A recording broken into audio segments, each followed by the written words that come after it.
Morning Juice. Sports, insight, and great storytelling.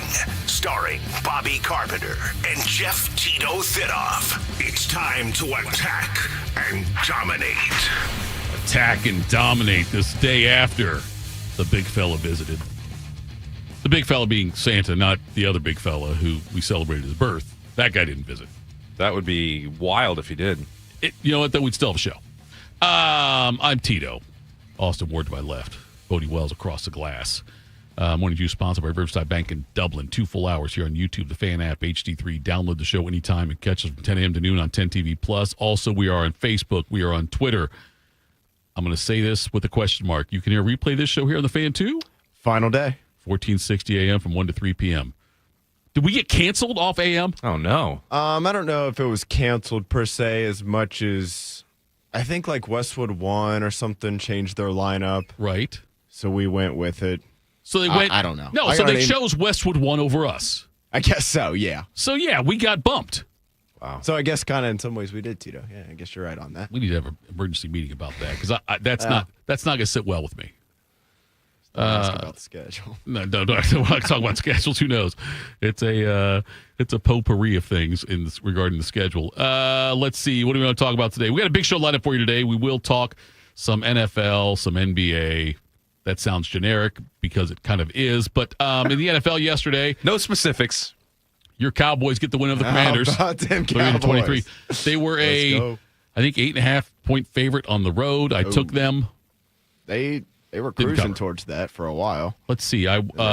Vikings over the Lions 23-10. Lions were a road favorite. I took the Lions in that one. Well, I'm sensing a trend here. Vikings won that. Eliminated the Lions from playoffs. Broncos beat the Chiefs 20-13. Broncos were a 13.5-point favorite on the road in that one. I took them as well in our picks.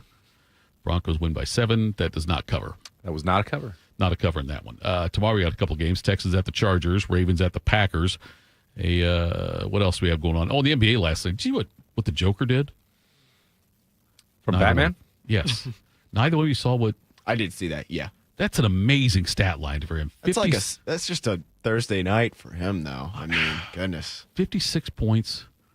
What do you have? 16 rebounds and 15 assists. Yeah. That seems pretty good.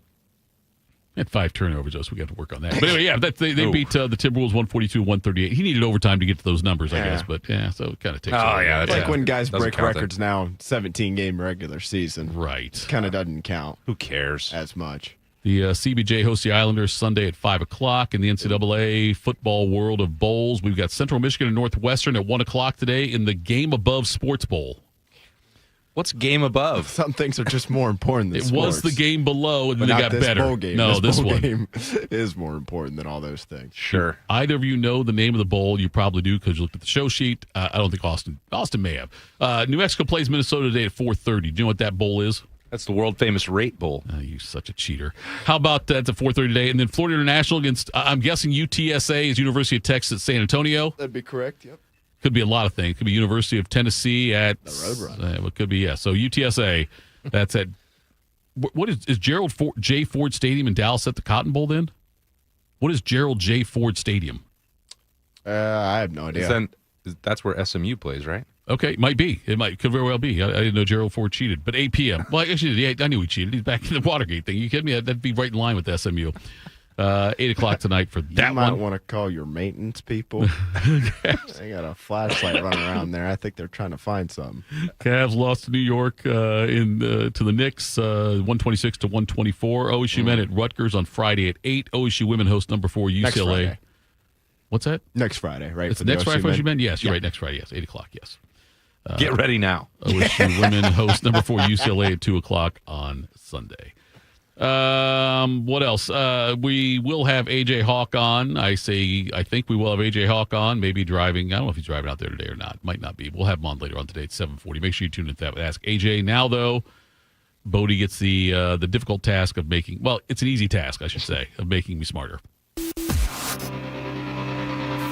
Time to get smarter. Morning Juice presents Today in History. Here's your professor, Bodie Bobby Wells. Carpenter. Hey, by the way, just so you guys both know, I'm still catching up on sleep. So am I. Good luck. Okay, I got up at 4:30 in the morning on Wednesday, Christmas Eve, for our show. Yeah. I did not go to bed until 1:30 a.m.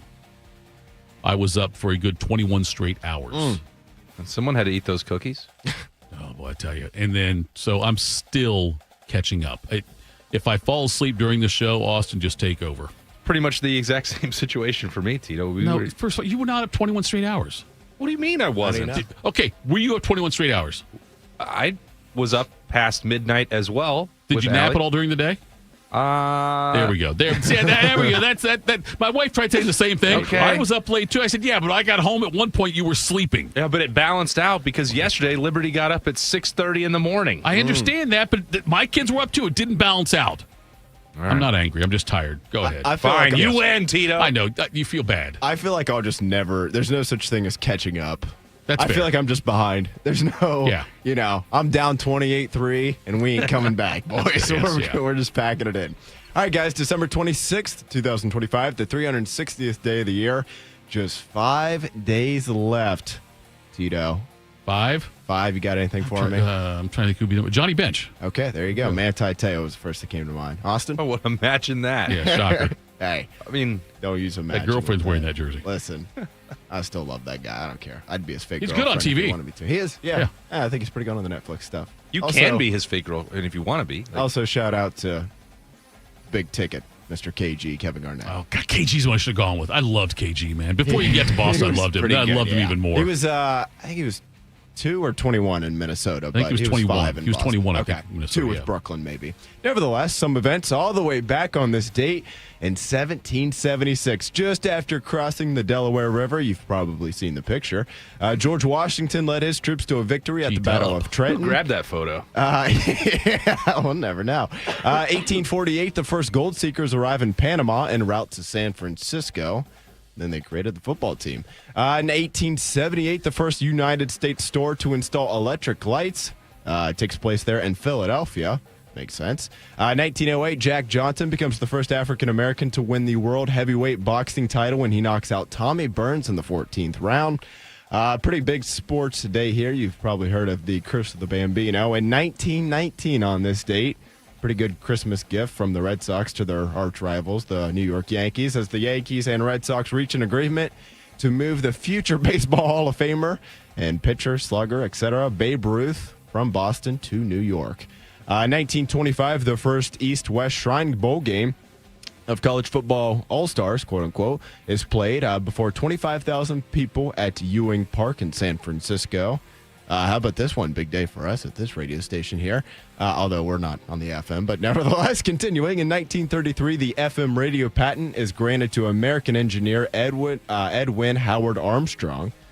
Now we got Greg Armstrong. He's our engineer. He's also probably related. It's probably nepotism. It's probably nepotism. He's probably a descendant of him somehow, yes. 1941, Winston Churchill becomes the first British prime minister to address a joint meeting of the U.S. Congress, warning that the Axis powers would, quote, stop at nothing.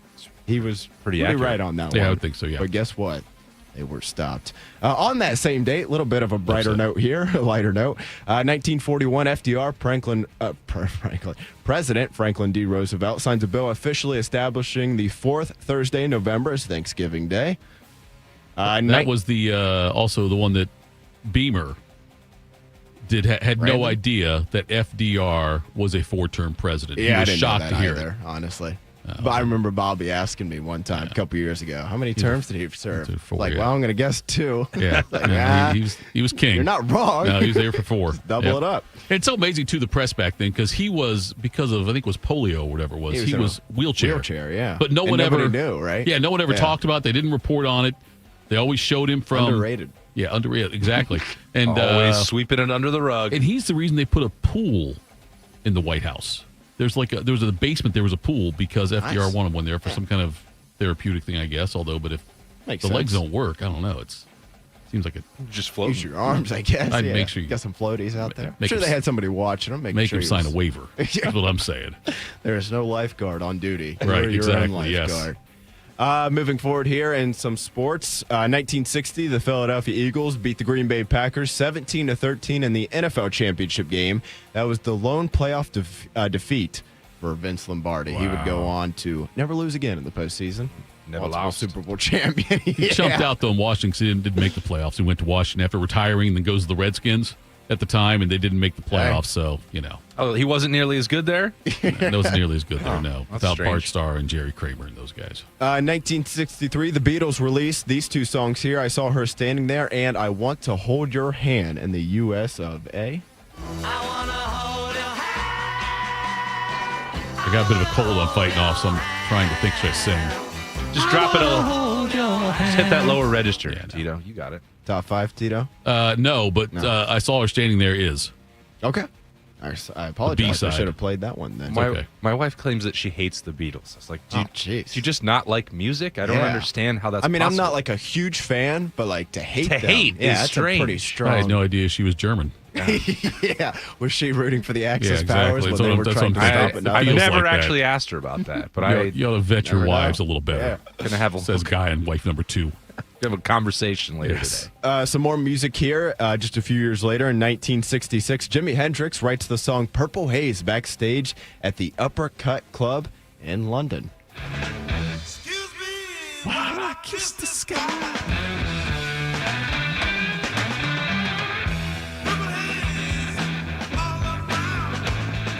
It was amazing. You think that's Amazing. about any kind of substance, or It could very well be. I'm thinking it might be. Grape juice. Yes. In Great 1973, considered to be maybe not the, but if not the one of certainly the scariest movies ever. The Exorcist premieres in theaters. Never seen it. Not a scary movie guy, to be honest with you. Me, dude, I can't watch movies where it makes me uncomfortable, and that would make me uncomfortable. Fair enough. I've never seen that either because I hate scary movies. Yeah. I'm done having I don't need that in my life. forcing Like, myself to have a nightmare for Yeah. weeks. Right, yeah. No doesn't seem thanks. fun. And then last one here, as far as events go, just a couple years ago in 2023, the Detroit Pistons suffer a 118-112 loss to the Brooklyn Nets as they set an NBA single-season record with their 27th straight loss. They would lose one more game just to get the icing on the cake at 28, and then they'd win to stop it there before it reached 29. That was the season that after their third loss in that streak, a wing company had a promotion. I remember where that. you get yeah. 5 free As wings. soon as they win. If you get Well, 5 free wings, here's we'll the see in code. 6 months, and they boys. didn't win for another 25, whatever it was games. Yeah. The people, they're starving in the Motor City. Brilliant literally. marketing, though, because Oh, they kept yeah. losing, so people kept talking about it. Exactly. Yeah, no doubt. Some birthdays here. Got a couple pretty big college football ones on the same date. In 1924, the Hall of Famer, longtime Arkansas head coach and AD Frank Broyles. He passed in 2017, and of course, we still hand out the Broyles Award every year to the top assistant coach in college football. And he also, it was interesting at that time, he was the AD and also would call the main college football game with Keith Jackson. Well, their AD this year is Arkansas's AD this year was freaking running the committee. I know, but like I'm saying, can you imagine, hey, Yeah, I'm people Keith complain Jackson. about bias now. Yeah, I'm Jeez. Keith Jackson. I'm here with Ross Bjork. We're calling the game today. It's like, Ross, what do you think about these Buckeyes? right. A little weak up front, but other than that. And on that same date there, 1924, the 1946 Heisman Trophy winner for Army, Glenn Davis. He was born on that date. He passed away in 2005. 11-time All-Star for the Red Sox and White Sox, the Hall of Fame catcher. Carlton Fisk. And he waved it fair in Game 6 of the 75 World Series for the Red Sox. The Reds would go on to win Game 7, though, and take that World Series. Carlton Fisk, he turned 78 years old today. I had to throw this in there because we just talked about this the other day, Tito. I can't remember why it came up. But born on this date in 1933, the actor Carol Spinney, who played Big Bird Big on Bird, Sesame yes, Street, that's right. was born on this date. He sadly passed away just a handful of years ago in 2019. In Hell of a big 1939... coffin. yeah, hopefully. Custom made, right? It's gotta be 1939. custom made Oh, one. yeah, for sure. Has to be. It's like NBA players who have their own beds. It's like, well, Yeah. he's 7'2". Well, but then though, you could also say, well, like if you're trying to cut costs, you say, okay, about just, take some off at the bottom. And that way they'll fit into a regular coffin. Maybe they cremate. Maybe he wanted to be cremated. Just chop them off and reposition them? Yes, that's what I'm saying. Yeah, Hold- or just or hold maybe- your legs? Can you bend the? You're not gonna break it. Bend the knees underneath, right? You could do that too. You could get a custom coffin. The average magician does that every so often. That's a great call by you. 1939, the record producer and convicted murderer. This was kind of an interesting guy to read up on a little bit as I was doing this the other day. Phil Spector. He was born on this date. He passed away just a few years ago here in 2021. TV host. He is the creator and host of America's Most Wanted. John Walsh. He turns 80 years old today. 15-time All-Star. Pretty good number there. 13-time Gold Glover. 1982 World Series champion. The Major League Baseball Hall of Famer. Ozzie Smith turns 71 years old today. Men on early. Had a runner at third, nobody out in the first and didn't score. Second and third, one out in the second and didn't score. Smith corks one into right down the line. It may go. Go crazy, folks. Go crazy. It's a home run, and the Cardinals have won the game.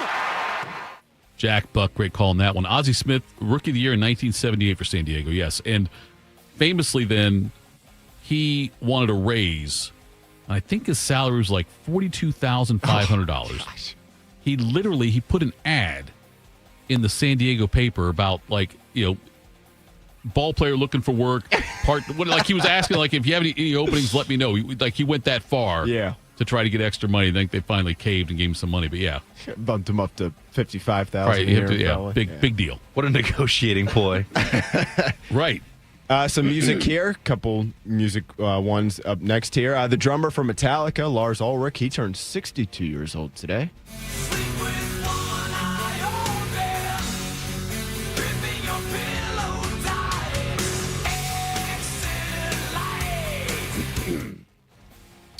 You can hear that song if you've ever been to a Virginia Tech home football game. Yep. Another singer here in the music world, singer Chris Daughtry. He turns 46 years old today. Is that Coldplay? I think not in Coldplay. He's just Daughtry. Yeah. Oh, sorry. That's I his didn't know band. that. Name is after his last name. Come on, man. He was an American Idol runner-up. Yes. About 20 years ago. It was probably pretty not, early 15, on. 20 years ago. Yeah, it's been a long time.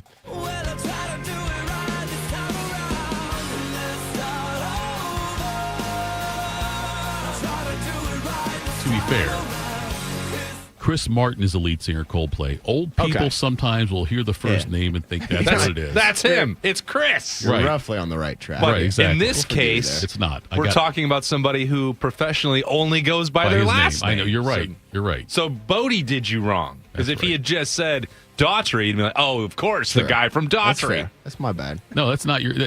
That's just me being old. Oh, okay. Well, I tried to help you out, Tito. I appreciate that. The TV producer Bill Lawrence, he turns 57 years old today. He's been a part of many shows, but most notably, he created the TV show Scrubs. Actor and singer Jared Leto, he turns 54 years old today. Joker. Yes, kind Nailed of it. a strange cat. Anytime I've strange. ever, but hey, been very successful. And then last but not least, the actor Kit Harington, who is most famous for playing Jon Snow in the TV show Game of Thrones. Excuse me, he turns 39 years old today. We're here to say goodbye to our brothers and sisters, to our fathers and mothers, to our friends, our fellow men and women Covers about everybody, who doesn't set aside their differences to fight together it? At all. I don't. and die Etc. Yeah. together so that others might live. Everyone in this world owes them a debt that can never be repaid. It is our duty and our honor to keep them alive in memory for those who come after us and those who come after them. For as long as men draw breath, He really milked this, didn't he? they were the shields that guarded the realms of men, and we shall never What movie is see this? their light again. That would be Game of Thrones, the TV show. It was quite a popular HBO Yeah, show you for might a have while. heard of it. That's right. Brian Mockman says, "What I've never seen Games of Thrones." GOT. Just wish that they hadn't completely botched the last season. Yeah. I Was think the a whole lot of last season people, bad, or just the finale? No, The whole last season The whole was? last season was a mess. Just nonsense. Everything they did that made it so great. Like, let's fast forward through as much as we can. Let's throw away all the character development, everything that they stood for, and let's see how the people feel about it. And it did so much to George Martin. He's like, you know what? Now I'm not going to write these books. They ruined it, and I'm not going to tell this story anymore. It's a pretty good episode or two about George Martin in South Park, if you ever want to check that out. Some passings passed away on this date at the age of 88 in 1972. That would be President Harry Truman. In 1994, the six-time All-Star and six-time World Series champion pitcher Allie Reynolds for the with the New York Yankees there. He's passed away at the age of 77. In 1999, singer Curtis Mayfield, excuse me, he passed away at the age of 57. Pretty big one here, sadly, just at the age of 43 due to a heart attack, if I'm not mistaken. In 2004, the Super Bowl champion, 8-time first-team All-Pro, 13-time Pro Bowler, 2-time NFL Defensive Player of the Year, the Hall of Famer, and the Minister of Defense, Reggie White, passed away, age of just 43 in 04. God told him to go to the Packers. That's what he said. He was debating whether to go to the Eagles, stay with the Eagles, go to the Packers. Said he spoke to God. God told him to go to the Packers. He's a good agent. I can feel God in this Chili's tonight. And then another president here passing away on this date. In 2006, President Gerald Ford passes away at the age of 93. Holidays and observances today. Big Gerald Ford Day in here. Yeah, It really I guess is, so. yeah. I know when you said that Gerald earlier, Ford, by the way, I thought about that. Played for Michigan, and there was a game that was being broadcast, I want to say in Iowa, on the radio, Michigan, Iowa, and the announcer for the game was one Ronald Reagan. Oh, So Reagan announced a football game where Gerald Ford was playing. that's pretty crazy. I think you made that up. Paul Harvey told me that years ago. That was a Paul Harvey story. Steve? And now you know the rest of the story. They're not related, I don't think. I'm not sure. Could Maybe be. different moms, but I don't know. Holidays and observances today. It is National Whiners Day. Not the drink, but crybabies. Yes. National Thank Jim You Boeheim Note Day. celebrates that every day. National Thank You Note Day. So send those out for all your awesome Christmas gifts. Thanks, Santa, too, of course. National Candy Cane Day. Day of Goodwill. And then it is the start of Kwanzaa, and it is Boxing Day. On December 26, 2025, 360th day of the year. Just 5 days left. Garrett Wilson, baby. And there you There go. we go. That was, So the KG was the right call. G5. clock strikes midnight, and we Okay. flip it over to the back half of the decade. That's pretty hard to believe no. there, Tito. Bill Evans in the chat had said, "Good morning, everyone. Happy Boxing Day." Earlier, what the hell's Boxing Day?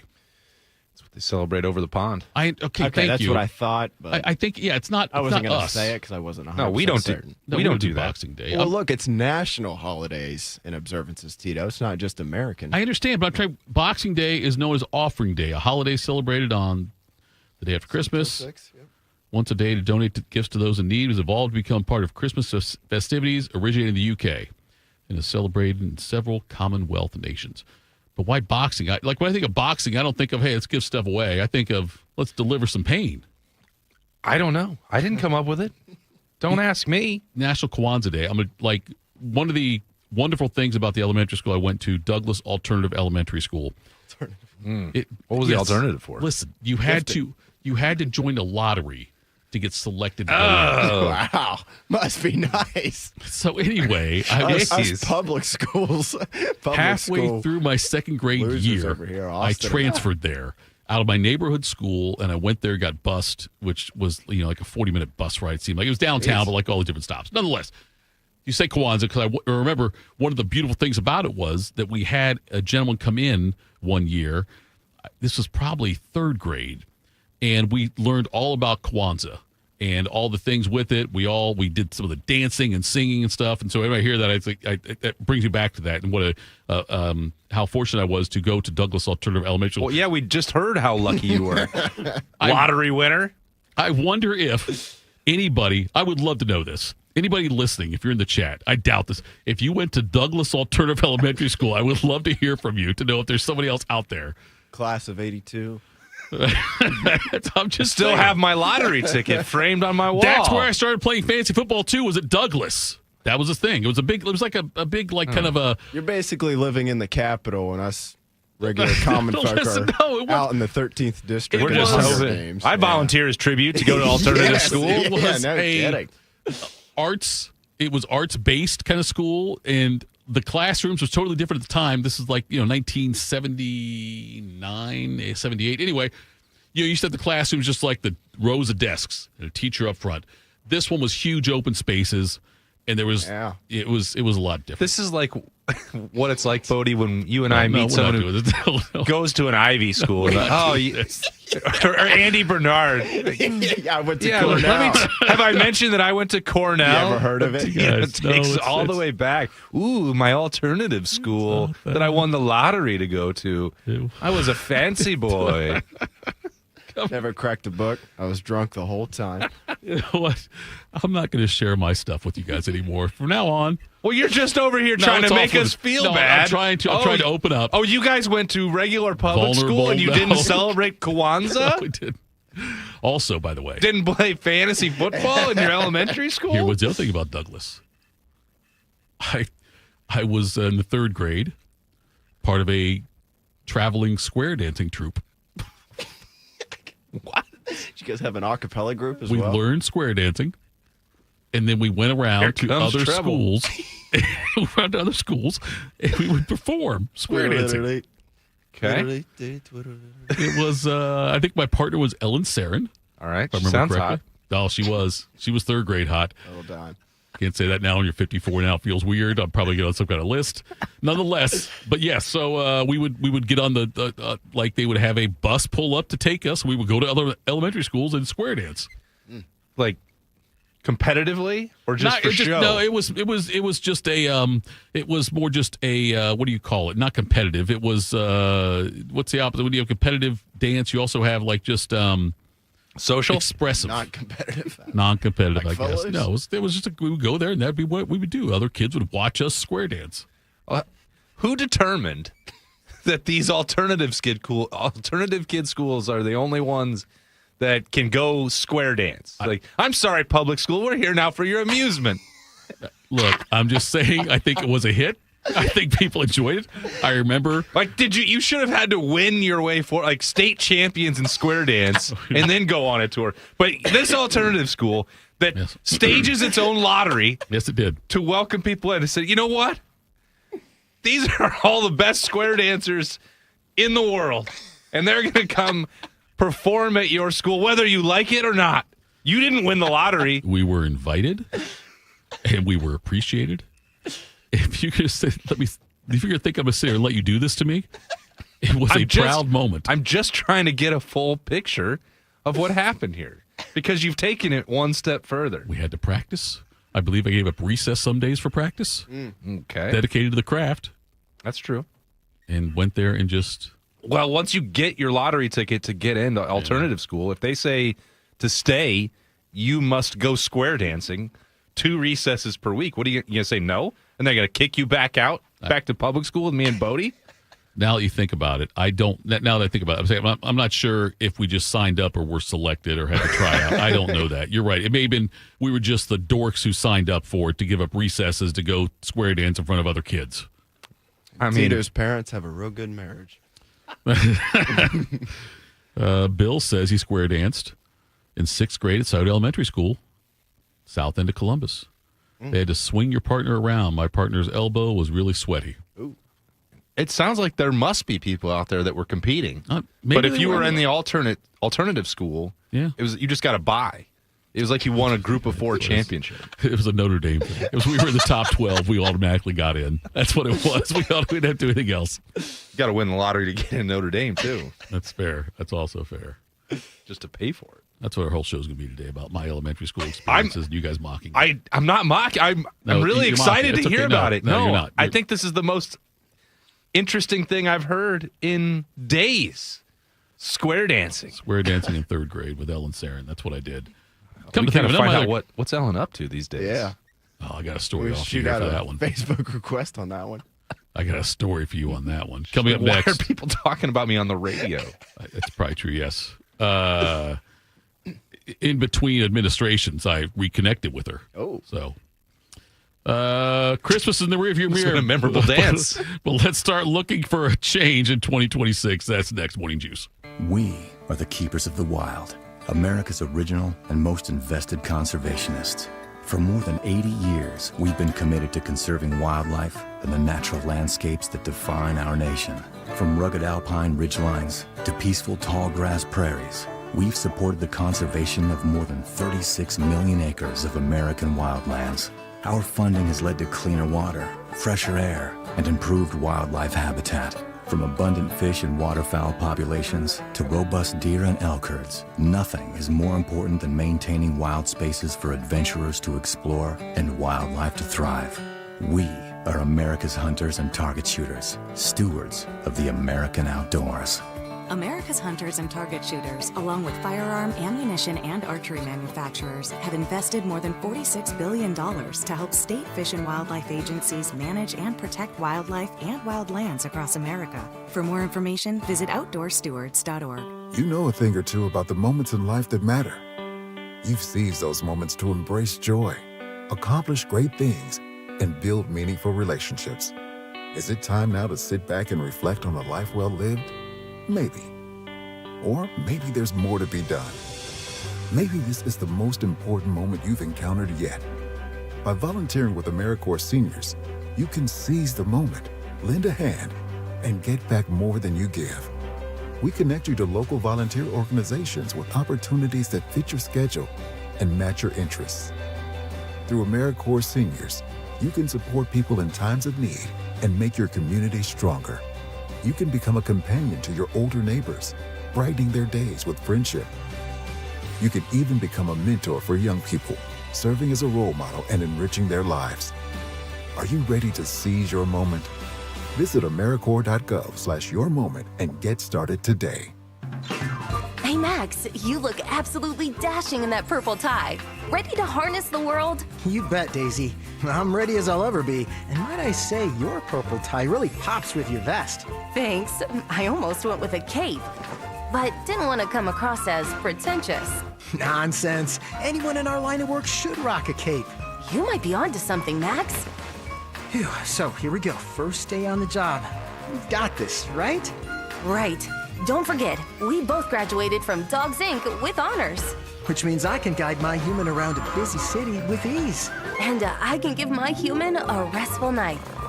I hope my human is kind and loving. And I hope mine likes wet kisses and zoomies. Ready to make a difference? Born ready. Let's go. Discover how extraordinary dogs like Daisy and Max change lives at no cost to the recipients. Visit dogsinc.org. One man is a national champion, NFL veteran, and local business leader. The other man is Tito. This is Morning Juice. Sponsored by Riverside Bank of Dublin. Here's Bobby and Tito. Not Bobby and Tito. Sorry. It's the jealous Austin Ward, the envious Bodie Wells, and Tito. 100%. Bodie, what was the most interesting thing you competed in your grade school days? You know, honestly, Tito, we were so poor, we were like cutting classes on a regular. There was woodworking in the high school, but by the time I got there, it was gone. So nothing. A lot of cornfields out there, though. Regular we had to public school drive boy. your tractor to school day. Those bus rides used to suck. 40 minutes. That's all. Yeah, I'd get That's picked a up. minute, Yeah, man. it would. I'm surprised they didn't send a limo for you. Whatever. Mr. Wilson, first bus driver. I was scared to death. I didn't run a school bus before. I never run a bus anywhere before. First time I got on that one. Anyway. Sorry. You Enough won the about lottery. me. It's okay. Enough about me. So I was thinking about that. I saw an article on The Athletic about this, and it really makes sense to me. So LeBron, I think, played in his 20th Christmas Day game yesterday. A tradition unlike any other. Yes. Yeah. Here's my thought on this. The NBA should just give up on Christmas. They were ruthlessly attacked. They didn't provoke it. No. But they have lost. The axis of evil took over Christmas. Roger Goodell. Right. And I'm okay with it. Look, I'd much rather watch NFL than NBA anyway. Well, most people are agreeing with you based on the ratings. Yes. So what the NBA should do is say, we're going to own Christmas Eve. Well, that might be a short-term solution, but then what will happen? Roger Goodell will say, we could play a game on Christmas Eve too? Cool. Yeah, maybe Watch so. this. Take this over. Okay. We can't stop us. Okay, why did the NFL go to Christmas? Give me one word. Money. Okay, money. NBA can say, you know what? It's not all about the money. It's about families on Christmas. We want our players to be with their families on Christmas. we're going to move our games to Christmas Eve because we want them to be together on Christmas. So they're not doing it for money, even though they are, because then they could own, because nothing goes. What was the only thing on Christmas Eve was that Cal-Hawaii game, right? At like 8 o'clock. That was all that you had on. There wasn't any like college basketball going on. No NHL. I wonder what Reimer did yesterday. He watched old videos of North Carolina. Put himself in a straitjacket and sat in a corner. You're absolutely right. It's what he did. Anyway, but so I think the NBA, it'd be smart for them to say, you know what, we give up Christmas, but not say, you know what, we've agreed, we've decided, we've heard from the players, we've heard from the fans. We think Christmas is a day for families. LeBron's had enough. Yes, he's never played on Christmas Eve. Right. Maybe he they wants should put to do out it. a political ad. Be like, the NFL wants you to hate your family. Right, exactly. They're all about money, but not us. Not us. Our present to you is no basketball. Yes, and play on Christmas Eve and the day after Christmas. Do that. Yeah, but they won't Why own not, though? either one. I think they would own Christmas Eve. I don't know about that. You think people are going to make that into a new tradition to watch basketball on NBA regular season basketball on Christmas Eve? I think that's the thing. If you watched yesterday, the NFL wasn't going to stop you from watching. Right. And if you watch the NFL, like, how many of those people would have switched over to the NBA if the NFL wasn't on? The number isn't 0, but, and I would still guess, though, too, that the NBA ratings yesterday, like, I'd bet they're still pretty good because it's on a holiday. It's on all day long. Higher than normal. Exactly. Like, would the NBA ratings be higher on Christmas Eve against nothing or still on Christmas Day against the NFL?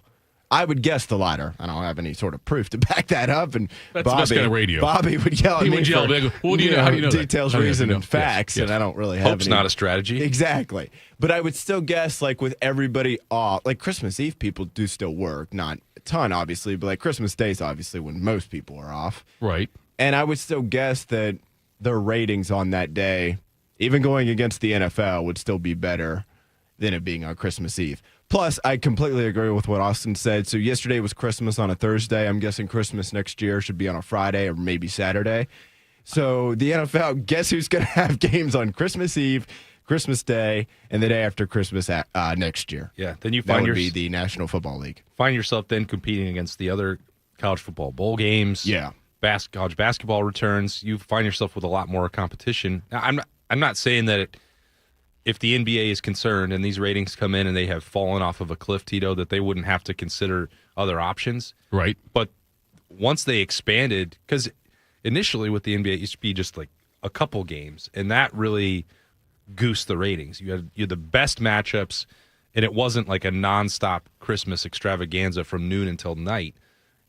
They were the ones that tried to extend and make that into a supersized holiday, and basically gave NFL carte blanche. Look, this will work. People will watch it if you start at noon. So they did that to himself, but would they be better off waving the white flag? Maybe. I mean, can't prove you right or wrong on that front, but I don't know that if moving off of that date is going to actually open them up to a new audience. I feels like to me that the NBA pretty much has a consistent group of people that are willing to watch it, and you're not going to expand it anymore on Christmas Eve, in my opinion. I don't know that people are going to change their habits to go seek out the Nuggets and Trailblazers on Christmas Eve. Christmas Day, yeah, next year's on a Friday, 2026. It's on a Saturday in 2027. Because so the next 2 years right there. Friday and Saturday. Yeah. You're getting absolutely pummeled. On the 28th, because God's an NFL fan, it's on Monday. So it skips Sunday. So it goes to Monday and then Tuesday after that. Is that because of a leap year thing? Is it Tuesday and Wednesday? So the next leap year should be 2028, right? Okay, yeah. Right? That's why it's When Christmas rolls back around to a Tuesday and Wednesday, I'll be fascinated to see what the NFL does, because on one hand, I would like to think, they normally don't push buys that late into the season. Yeah. So they couldn't have teams be on a bye on the Sunday before a Wednesday Christmas Day game. Right. But I don't know, man. They got a few years to figure it out. We'll probably be playing 18 games by then. At least because 18. Who doesn't want an extra regular season game and more meaningless NFL teams making the postseason? But I don't know, man. It wouldn't shock me if they're like, you know what? Here's a great idea. Right. Bye week 17 or week 16, whatever it is that we're in right now, week 17, right? So by week 16, heading into week 17 of Christmas Day. Right. And we got 3 games on Wednesday. Here we go, boys. Netflix, who wants it? Who wants it? $500 million for a couple of games that weren't even really. I mean, they were competitive, but you were 3 non-playoff teams. Right. Cowboys, Commanders, Vikings were all done, right. And the Lions were like long shot. Like they had and to win their 2 games. Yeah. Chiefs last 4 night to were 6, done. Yeah, that's true. Which there would have been a Thursday night game regardless. So I was looking Sure. at just mainly the earlier 2 games. But yeah, like they were competitive games, but most of the teams were out of the playoffs. The Lions weren't likely to make it, even if they had won. And then Denver's solidly in. Like so, they weren't really high stakes games. And I guarantee the ratings tomorrow or whenever they come out. That won't reflect it in the ratings. I just don't even know what you do against the NFL. I think it's just like we'll just come in second. Good year, boys. You know, I mean, the draft in April. We've seen, signing day is kind of a big thing. The NBA draft is kind of a big thing, but it's still like when the NFL draft rolls around that Thursday night. Yeah. They put out they have a schedule release show. Like all these other leagues could try to do something like that, and it'll never ever come close to what the NFL's done. The NFL waits till after week 17 to release the game times for all those week 18 games, with one of them being a Sunday night game that they always want to make sure has playoff implications. There's a chance that there will be no playoff implications in week 18, which would be a nightmare scenario for them in that situation because nightmare, and there's still 25 million. I bet they'll figure it out. Sunday Night Football. If the Chargers lose to the Texans tomorrow, Denver clinches the AFC West. If the Packers beat the Ravens this week on Saturday, then the Steelers clinch the AFC North, right? The Texans beating the Chargers, that would also get them. That would clinch the division for them. Okay. So there would be nothing there. If the Patriots beat the Jets and the Bills lose to Philadelphia, New England clinches the division title. And so there would not be anything there as well. What else we got? The Bears wins the divisional window with 49ers, while the Packers clinch a playoff spot. They've already done it, though. But if the Bears beat the 49ers, the Packers beat the Ravens, then it would be, I think the Bears then would clinch that division. So, like, all those things that happen where there might be a game there might be games that mean nothing. Yeah, I wonder if memory serves correct, last year the Vikings and Lions played Sunday Night Football, and they were both in the postseason, but the winner got the division. Got the division, yes. I wonder if there's a chance that none of that could be on the line. Gosh, that's crazy that there isn't even one game that, like, hey, this is postseason. But I'll tell you what we're looking home at. Playoff field What's advantage. Probably going to happen, though, is it'll be like probably Carolina and Tampa Bay will somehow still have a shot with the winner getting in as a division winner, loser being out. Bryce Young with a chance to win the division. And there's a chance. Meanwhile, Detroit, Washington, Dallas, Baltimore, Kansas City could all be on the sidelines. You know what needs to be done? What's that? Vote You Notre have Dame. all this meaningless NFL action and no Sunday primetime game. Just slide the Lakers and Knicks in there on Sunday night. Oh, that's what you do. Just at the Garden. Just throw a punch right back. Let's do it. Counterattack, baby. Coming up next, Quick Hitters Morning Juice. Once there was a man who couldn't stand. A mom who couldn't wait. A scientific community that said it couldn't be done. And then you. And then I. And then we brought neuromuscular disease into screaming color with the Muscular Dystrophy Association. For 75 years, our voices have thundered through the halls of Congress. We've willed the impossible into existence. We've pushed the science, raised the funds, shifted the narrative, and transformed the reality of life with neuromuscular diseases. For 75 years, we've built communities together. Established the field of neuromuscular medicine, and made it thrive. Call that a legacy. Call it impact. Call it momentum. Just call it ours. Because it's the generations of community heroes that give MDA the strength we have today. And until neuromuscular disease is a thing of the past, you couldn't stop us if you tried. Join us and celebrate 75 years of breakthroughs at MDA75.org. You know what hope is? Hope is action. Carving a path forward, even when it's hard. And kids who still know how to dream. They're the best pathfinders of all. So at Child Fund, Hope means helping millions of children living in poverty worldwide to grow up healthy, educated, skilled, and so all those good things can come true for them. Safe. And that means safe at home, safe at school, and safe online. Hope means walking this path together. All of us. Because when we work together, we can do so much more. That's right. Hope includes you. Child Fund. Because we need each other. To learn how Child Fund works with children in 23 countries to help them achieve their full potential, visit childfund.org. That's childfund.org. Hey guys, 13-year NFL veteran and Super Bowl champion Jason McCourty here, and I'm the Innovation Ambassador at FAIR, Food Allergy and Research Education. I would say the most challenging thing as a parent of a kid who has a food allergy is probably the ignorance that I myself had in the beginning. I didn't know what anaphylactic shock was. I didn't know the dangers, let alone the things that she needed to be able to have a normal life. When you go to drop your kid off, and every single time in the beginning, we'd have to go through everything she was allergic to. Preparation is everything. And me, for playing football for 13 years, it was all throughout the course of the week. It's getting ready for game day. When you're on the field, you're playing for your fans. At home, you're playing for your family. My playbook, read labels, keep it allergy friendly, and have an epinephrine nasal spray as a backup plan. Because when my family's safe from food allergens, that's the real victory. Visit foodallergy.org to learn more. Bobby played for the Dallas Cowboys. Tito wears assless chaps. I'm dead sexy. You're locked into Morning Juice. Hey, before we get into quick hitters, this is interesting to me. Through the different going down the tunnel here. 2026, Chinese New Year starts on February 17th, 2026. That's their next New Year. Okay.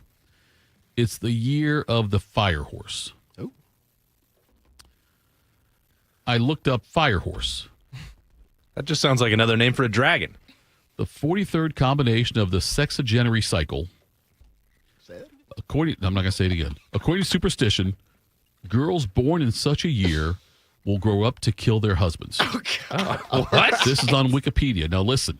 Why do we have to have this then? I'm trying to find out when the last one was. 1966 was the last one. So I was looking at 1976 when my wife was born. I was thinking your square dance partner. No, she wouldn't. She's not that. No, 66. But yeah, so maybe we dodged a bullet. Therefore, it says birth dates in Japan tend to see a sharp decline. I'm not sure why. Girls born in such a year will grow up to kill their husbands. Therefore, birth rates in Japan tend to see a sharp decline. That's a rigid adherence to tradition. Just buying into that. That really is. Wow. Okay, you know so what we need? We need a year of abstinence over here. Tell you, Japan. I tell you, get to mid 1965. It's like, issue. yes, it is. And then the next year, they're like, well, here we go. These are sons. Yes. That murdered all their wives. So just for the record, if your bingo card had square dancing, had fire horse, and wives killing husbands, you've got one square to go. You're good. Yeah, you're almost there.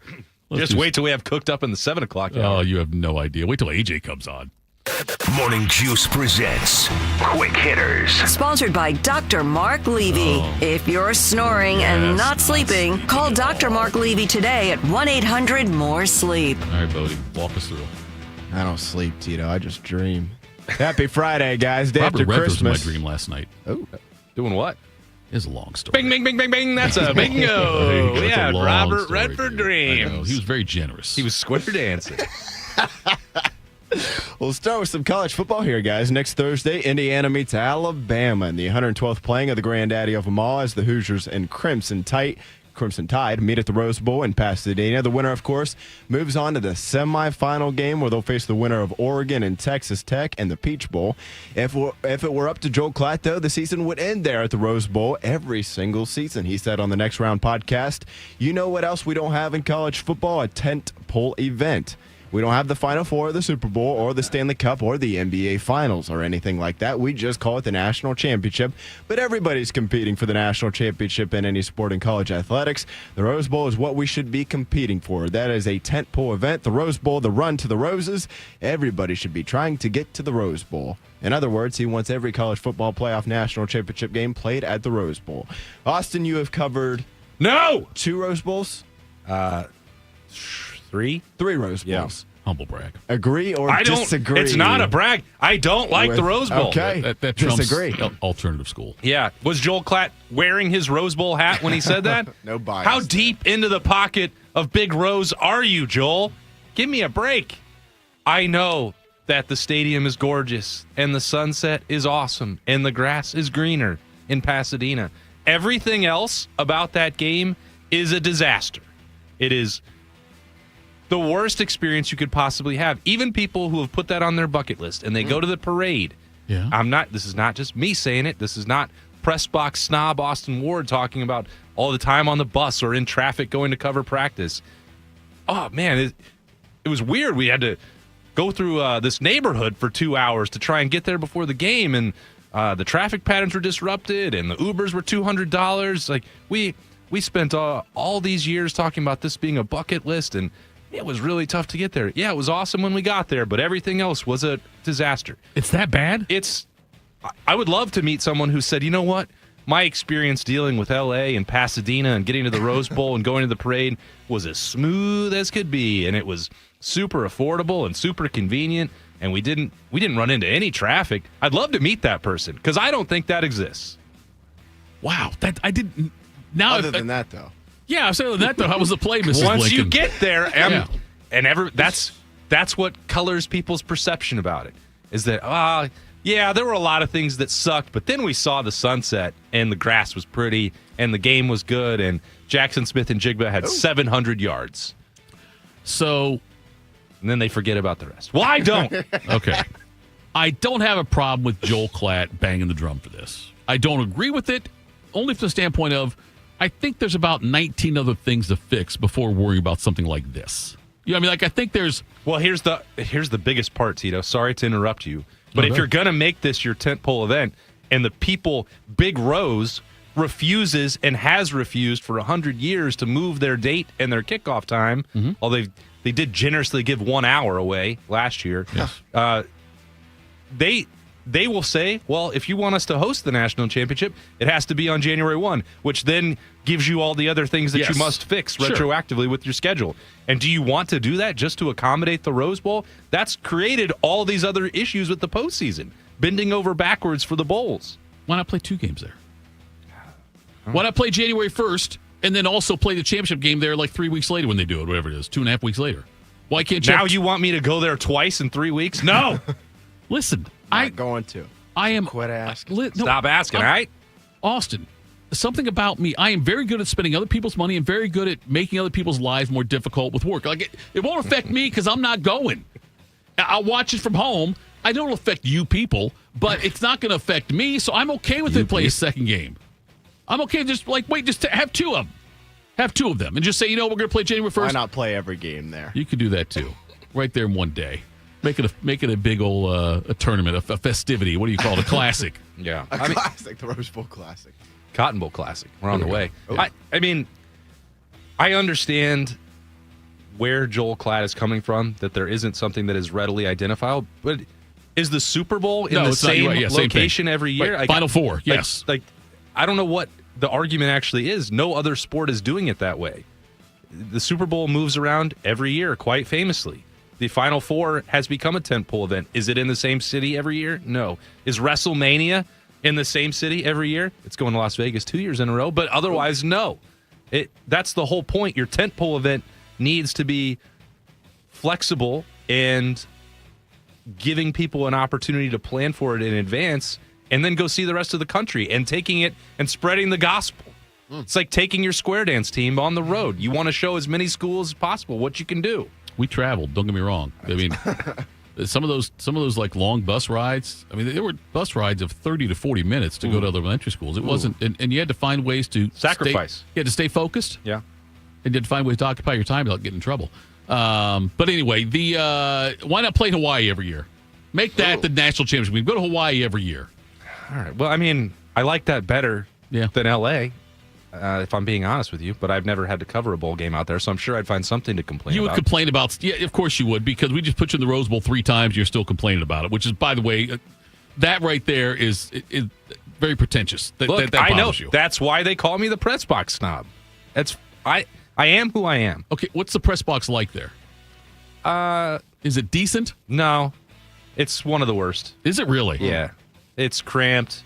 The most enjoyable part of that press box experience last year was that because at a lot of other games they sort of separate you by warring clans. Like here's the Ohio State media and Oregon's media is going to be over here. Like in the horseshoe, it's the north side of the press box versus the south side of the press box. They keep them separate. I was right next to like 3 Oregon writers last year, and they just kept saying, if they score here, right? I'm like, it's 34-7. Yeah. Don't let us get high. The momentum is coming right in. Like they can get back in it, and not just listening to them try and convince themselves that Oregon still had a chance to win the game. And I'm like, well, Travion just ran for 60 yards, so I think this game's over. And they just refused to give in. That was the most amusing part of that game. So your first time you go out there, were you excited and then disappointed, or were you already forewarned like this is going to suck? Well, there's 2 different kinds of media members. Those that Big Rose has got to them and go out there and preach about the sunset and how much they love it. Those tend to be national media reporters. And then local beat reporters would say, well, have fun. Yeah. I hope you like buses with no shocks.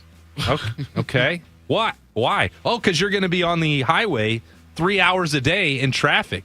And you won't be able to file any of your stories. And you get to watch practice for 15 minutes and then get right back on that bus. Have a great time. It'll be awesome.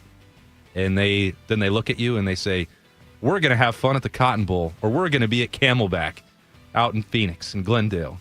If I were the college Scottsdale. football playoff commissioner, which is a job that You should be. think I would be fantastic at because of how much I Notre love the Dame. sport. They're in the top 50, they get in. I love Notre Dame, but I'd be the right man for the job, Tito, because there'd be no bias. There certainly wouldn't be no moron committees.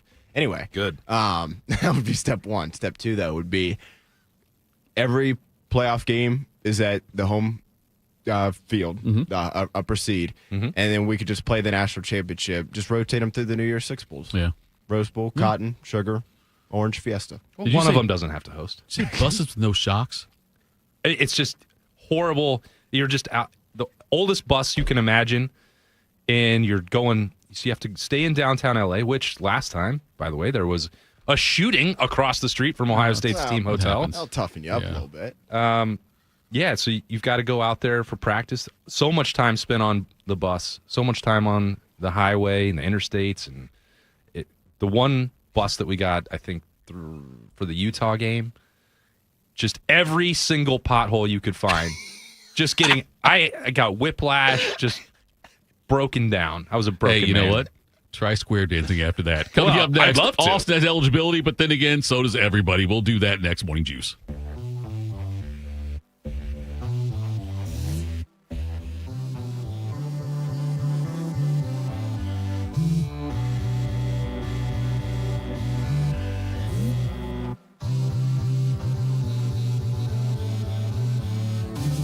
Put a new sound on an old song. This season at Lion's Den, the official store of pleasure, passion, and romance. People don't realize that glaucoma is one of the leading causes of blindness. Because there are often no early symptoms, nearly half of those with glaucoma may not even know they have it until vision loss has occurred. I was diagnosed with normal tension glaucoma in July of 2020. And what we found out at that point was I had already lost 40% of my sight. And you think it only affects people that are, 75 or older, retired, grandparents, and that's not the reality of it. I didn't think at all glaucoma was going to affect me because I didn't know of anyone that had glaucoma, no one in my family. When you have glaucoma, you can't get back that sight that you lost. And so early detection and treatment is vitally, vitally important. Don't miss life's most beautiful moments. Schedule an eye exam today. National Glaucoma Research, a bright, focused foundation program, offers free resources and tips for healthy vision. Learn how to protect your sight at stopglaucoma.org. My mom is a veteran and she was injured in the line of duty. I hurt my leg in a training accident when she was only 2 years old. She had 7 different surgeries over the span of 9 years, and there were tons of complications. I couldn't be the mom my kids needed me to be. She missed so much. After my last surgery, I got an infection so bad I thought it was going to kill me. I told her she couldn't leave me yet. There was still so much she had to see. I hadn't even graduated. I'm doing much better now. I may have lost my leg, but I've gained so much. I'm an active part of my kids' lives. She can kick a mean soccer ball. DAV's been there for me and my family.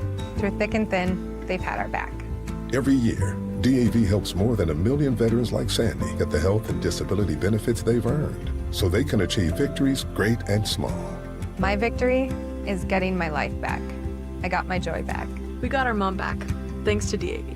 Support more victories for veterans. Go to DAV.org. My name is DeMar Hamlin. I play for the Buffalo Bills, and I play safety. CPR saved my life.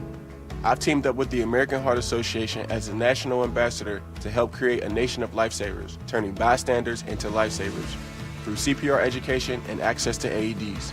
Nearly 3 out of 4 cardiac arrests that don't happen in hospitals happen in homes. Join me to ensure everyone has the chance to live longer, healthier lives. Visit heart.org/nation.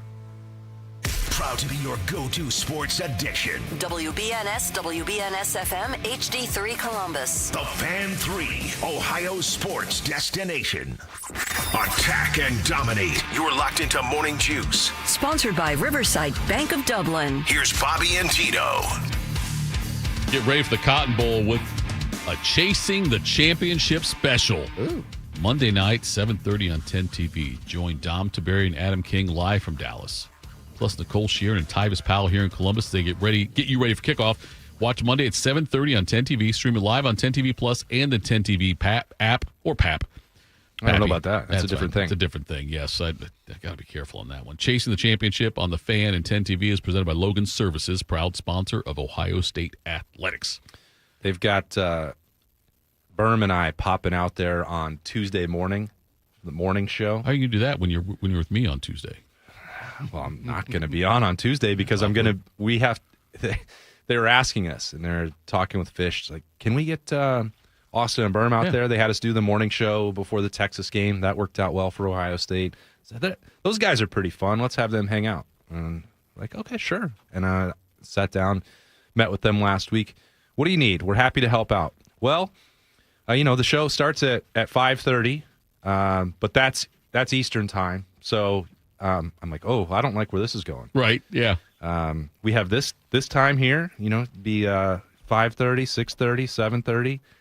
So got anything later than that? That'd be really helpful. No, we'll show up there. Yeah, we'll get there at 5 a.m. for you. We're going to have it at a bar. We're going to get a bunch of Ohio State fans out there. I'm like, people are going to show up to do this morning show at a bar at 5 a.m. on December 30th? Okay, I guess. They will. They probably will. They will. And then I'm just going to be rolling out of bed from fresh off casino night. Oh, yeah? At the Westin Las Colinas. So that could be an interesting television hit for me.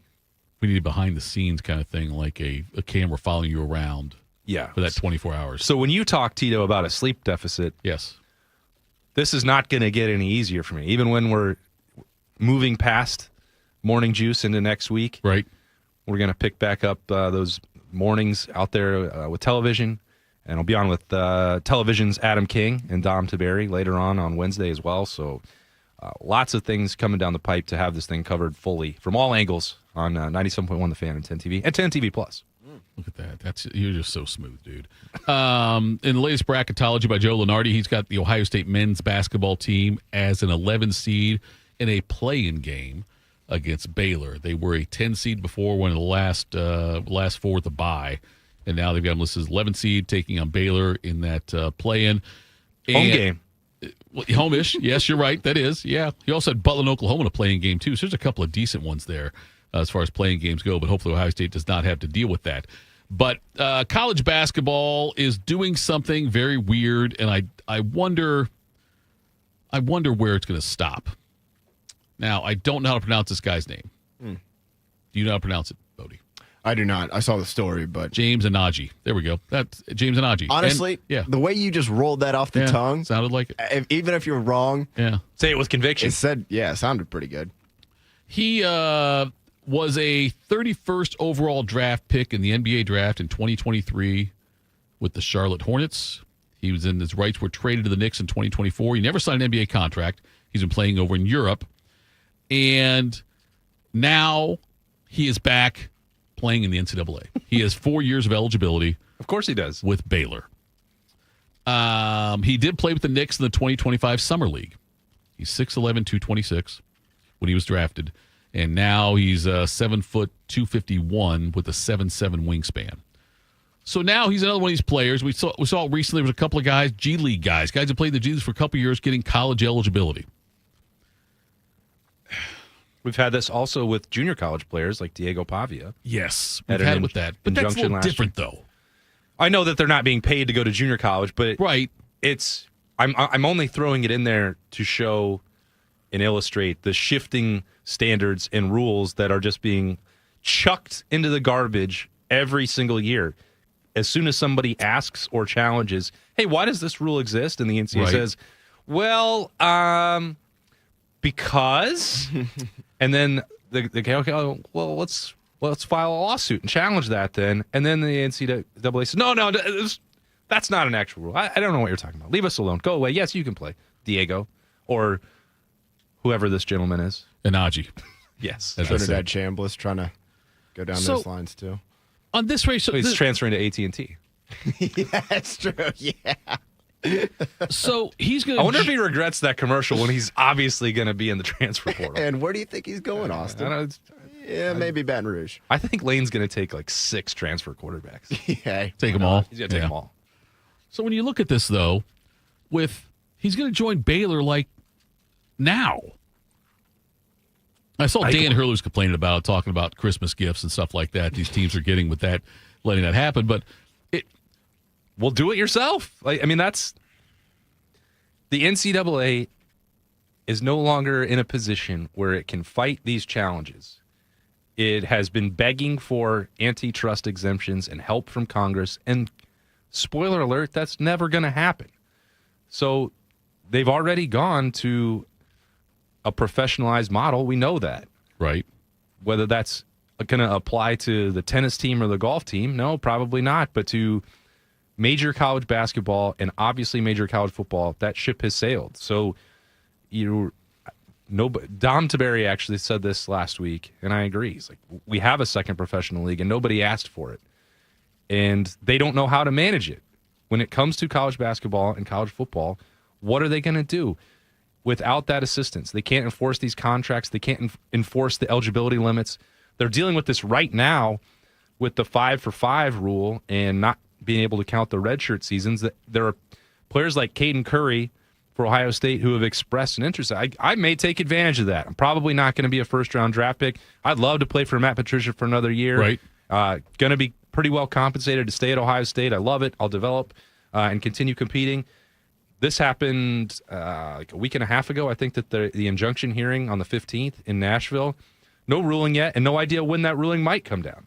So you have players hanging in limbo. They might be able to rightly assume that the NCAA can't enforce the eligibility, and they would get that year back, but they have to make a decision about going to the NFL draft or not by the end of next month. So like this part is an example of how they can change on a fly and impact college basketball rosters in the middle of the season, which is bizarre. And we can all say that that's wrong and it shouldn't happen and it's unfair to everybody else, but there's really no way to prevent it because they would lose that lawsuit. Okay, so it begs the question, though. Let me throw a situation out at you. See what you think. NFL players, and this is one of the things that older NFL players always said all along, like they don't get to choose where they go. If you get drafted, that team's got your rights. Yeah. Now, granted, you cannot sign and sit out for a year. I don't think the rights still after a year. But anyway, you don't get to choose. If you're the best, I can't remember who made the analogy, but if you're the best attorney in the world coming out of college, the best lawyer, you can choose where to go. You can You can ask around, you can interview, and you can decide this is where I'm going to go. That's not the case in the NFL. With this happening, things like this. Last year, there were a few quarterbacks, Quinn Ewers, who had eligibility. Let's use him for example. That got drafted much later. Shedeur Sanders, how about that for now? Okay, those two of them right there got drafted later than they thought they would. Is this going to set up to where they could say, I'm not going to sign with that team. I'm going to go back to college and find a school that will take me? Like, will that eventually be the case? Will you see, like, 20 years could say, you know what? I go, transfer portal stuff also change everything.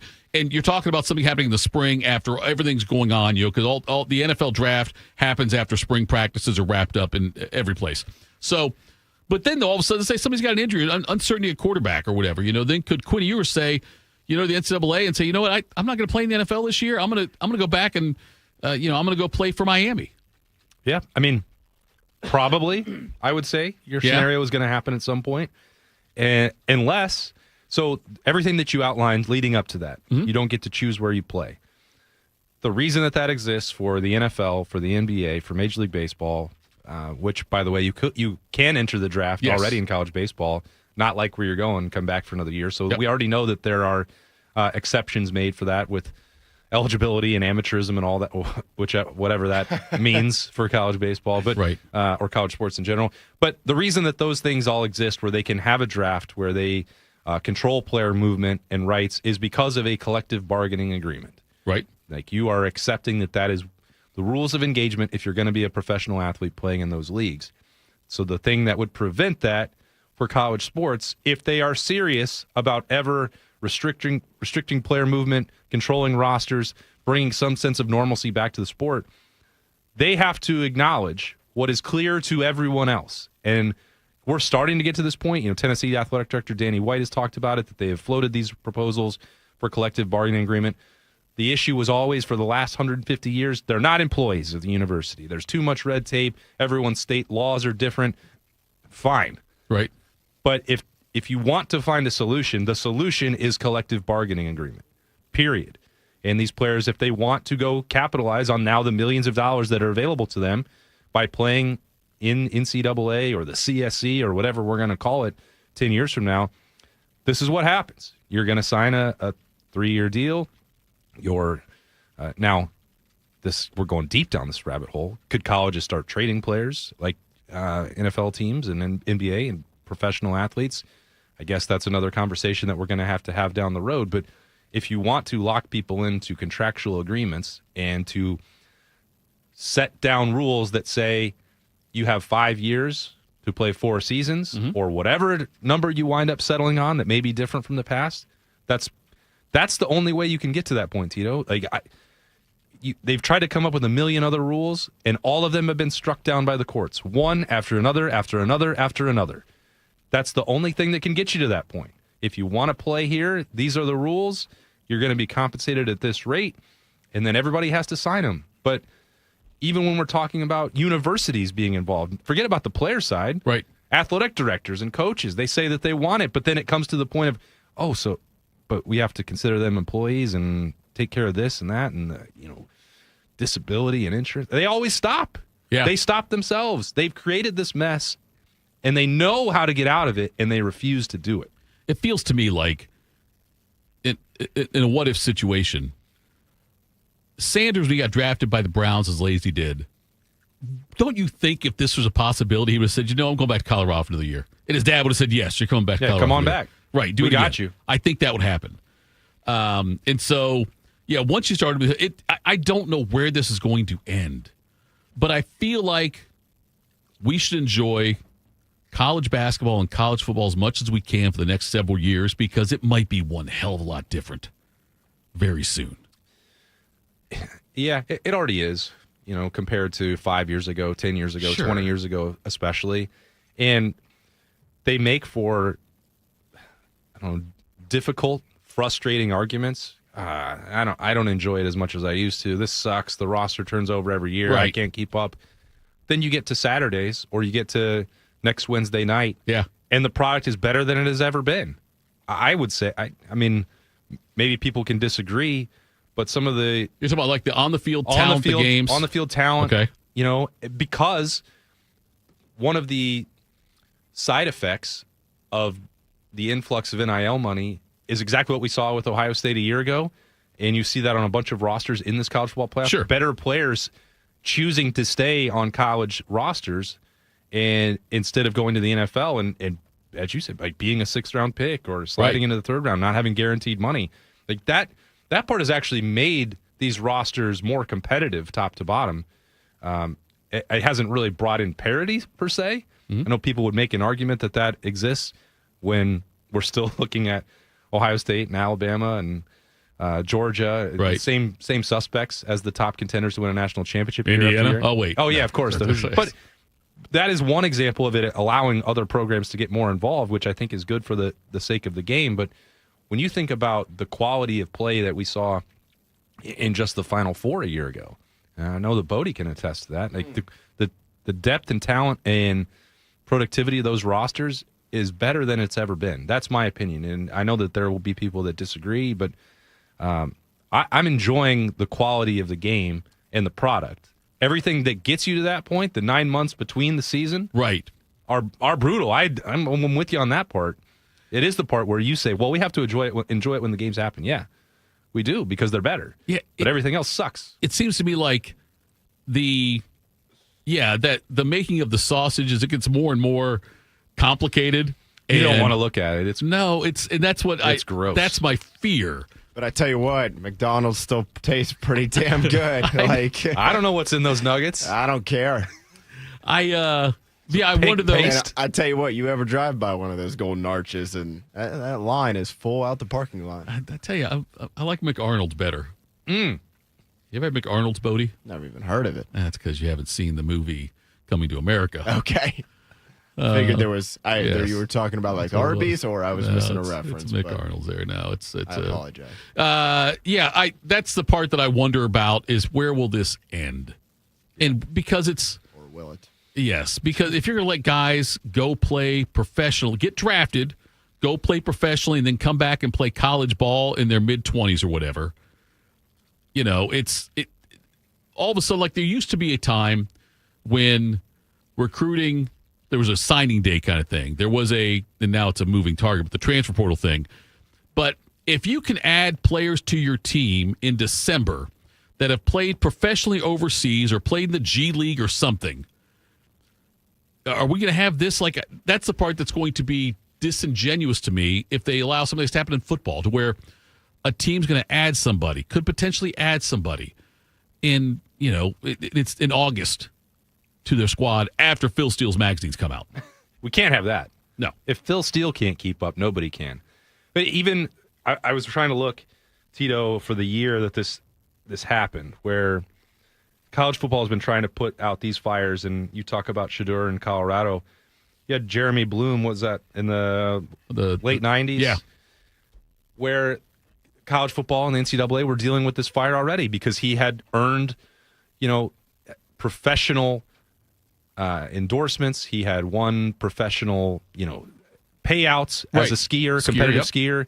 He's like, well, this has nothing to do with my ability to go play college football. And they were trying to keep him out of the sport for that.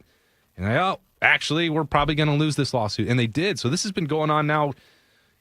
It's not a new phenomenon, 5 years, 10 years, 15 years. This is now going back 25 years, where every time they have one of these rules in place, everyone just accepts it until they don't. And they say, what? Can you actually give me a justification why, if I'm a football player, but I'm also good enough to go win hundreds of thousands of dollars as a downhill skier, what does that have to do with my eligibility to play college football? They were doing that when you had players getting drafted to play college baseball and then wanting to play football later on. Chris Winkie. Like, we think about all these cases that used to be outliers, and the NCAA would lose them, and then it would just go right back to the next thing. And you keep moving the goalposts over and over and over. It's like now they're not even in the stadium anymore. There aren't rules in place at all. And there's only one way to bring them back. Only one. And you just have to be willing to do it. The Yankees paid John Elway about $150,000 when he was still at Stanford to play summer league baseball for them in the offseason there before his senior year. And then he comes back and plays football for Stanford. That's no different than the Bloom thing, I wouldn't think, right? Isn't that Yeah, no, it's the same thing. They had those challenges, and they had to acknowledge at that point that it came up again. Like, let's use a different example, like pre-NIL. Mm-hmm. You had really successful, like, Instagram, social media influencers. Ooh. You're going to limit my ability. I'm creating this content. I'm being paid to endorse a product elsewhere, and you're going to take away my eligibility to play a sport? That's crazy. And that sounds crazy now. But that was like less than 10 years ago that was the challenge that we were facing. And the NCAA is trying to come up with a way to justify this in public, and they can't, because no rational, logical person could look at that and be like, well, their TikTok account doesn't have anything to do with if they can block a defensive end. Like, they're not the same. And you're going to restrict someone's earnings based on that? Every time I've talked to a former Ohio State football player, usually for the first time I interview somebody, I always bring up the NIL thing. Like, I remember asking Braxton Miller, like, hey, what could you have made NIL-wise, and things like that. Yeah, and so guys like that, and they're, even Tyvis, DeVere, and those guys, what did nobody's paying Tyvis. Well, no one's paying Tyvis. That's fair. It's a good point. But anyway, and no one ever asks me about the NIL for square dancing. Like, how much did I miss out on that one? Well, especially with all those long hours on the bus. I mean, you could have produced a lot of content on the bus, the extra free time, behind the scenes. Yes. Alternative school. Like, that's a reality show. I think Bodie and I would immediately tune into that. I think Lifetime. TikTok. How about Tito Talk? How about, by the way, my $1 million idea. Mm-hmm. We just gave it to you. Here's another one. Okay, $2 million idea. Yeah, you see it there. You've heard of Elf on a Shelf, and then they show you something else. Mm-hmm. How about Tito on a Frito? Would that be a great Christmas ornament for next year? Tito on a Frito? I'd say so. Pop that right up here in front of Bob's microphone. I'm glad you called that a microphone and not something else. Coming up next, Terry's Guys Juice, Morning Juice. Hey, what's up? It's T-Bone. If you've hit your medical deductible, now's the time to see Dr. Mark Levy. Get a custom oral appliance that stops snoring and helps you ditch that CPAP and pay less out of pocket. Call 1-800-MORE-SLEEP or visit sleepbettercolumbus.com before the year ends. Bobby Carpenter here with the Riverside Bank of Dublin Sports Money Report. In football, a quarterback needs protection, time in the pocket to make the big play. In business, your pocket is your cash flow. Without the right protection, pressure can come fast. A great banking partner is like your O-line, pancaking your problems to keep you marching down the field. Here's Chuck Moore, CEO, and Travis Sanders, president of Riverside Bank of Dublin, on how they help local businesses protect the pocket. Thanks, Bobby. At Riverside Bank, we help you guard what matters most with cash management, flexible credit solutions, and fraud protection that keeps your business upright and moving forward. That's right, Chuck. Because whether you're running a small shop or leading a regional enterprise, protecting your pocket is how you stay in the game. Come see us at Riverside Bank, and we'll help you play to win. Look for our new branch location at Bridge Park in 2026. Tune in every day for the Riverside Bank of Dublin Sports Money Report. Visit their office at 6300 France Road in Dublin or online at riverside.bank. I always tell people I was the luckiest guy in the world. I wanted to be an Army man or a fireman, and I got to do both. As a firefighter, my job was about saving lives. I never thought one day I would be fighting for mine. After spending his career answering the call to save others, Ken was diagnosed with ALS. Now he's facing his biggest battle, for more time. For 70 years, Muscular Dystrophy Association has been answering the call to help people live longer and more independent lives. MDA means to me hope. MDA is leading the way for people living with ALS, muscular dystrophy, and other neuromuscular diseases by accelerating research, advancing care, and advocating to empower families like Ken's. I wouldn't be living as good of a life with ALS if it wasn't for MDA. MDA is helping people live stronger and love longer. Learn more at mda.org today. Wrinkles, gray hair, and hearing loss are common signs of getting older. But being short of breath, having tightness in your chest, coughing, and wheezing are not. If you are experiencing these symptoms, you may be one of the millions of people who are living with a condition called COPD but don't know it. Early diagnosis and treatment can add years of better breathing to your life.